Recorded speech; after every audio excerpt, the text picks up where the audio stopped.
Okay hi everyone. सो आज हम HCV का क्वेश्चन नंबर 26 डिस्कस करेंगे। फिर से a straight long wire carries a current of 20 ampere. Another wire carrying equal current is placed parallel to it if the force acting on a length of 10 centimeter of the second wire is 2 into 10 power minus 5 Newton. What is the separation between them? So देखो काफ़ी simple सा question है। हमारे पास इस तरह से दो parallel wires हैं। लेट्स से जो फर्स्ट वाला वायर है उसमें जो करंट है दैट इज I1, उसकी वैल्यू आपको 20 एम्पेयर दे रखी है। एंड जो सेकंड वाला वायर है उसमें जो करंट है that is also 20 ampere. And let's say जो सेपरेशन है between the two wires that is small D, जिसकी वैल्यू हमें फाइंड आउट करनी है। सो आप देखो, अगर जो दो वायर्स हैं उनमें करंट सेम डायरेक्शन में होगा देन जो दो वायर्स हैं एक दूसरे को अट्रैक्ट करेंगे।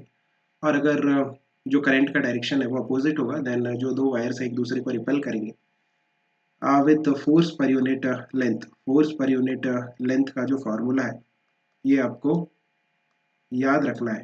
What is the magnetic force per unit length? That will be mu naught upon 2 pi I1 I2 divided by D, right.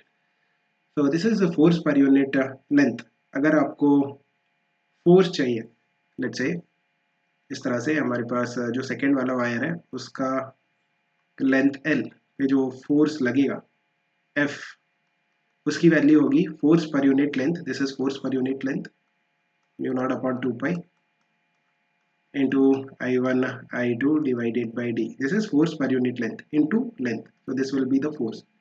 Force will be force per unit length into length. So यहाँ पे just आपको values put करनी है। In the question it is given कि जो force लग रहा है 0.1 मीटर लेंथ पे वो कितना है? The value of force is given 2 into 10 power minus 5. That is equal to mu naught upon 2 pi. That value is 2 into 10 power minus 7. I1 की वैल्यू 20 है और I2 की वैल्यू भी 20 है। So 20 into 20 divided by D. And length कितना है? 10 centimetre, और you can say 0.1 metre.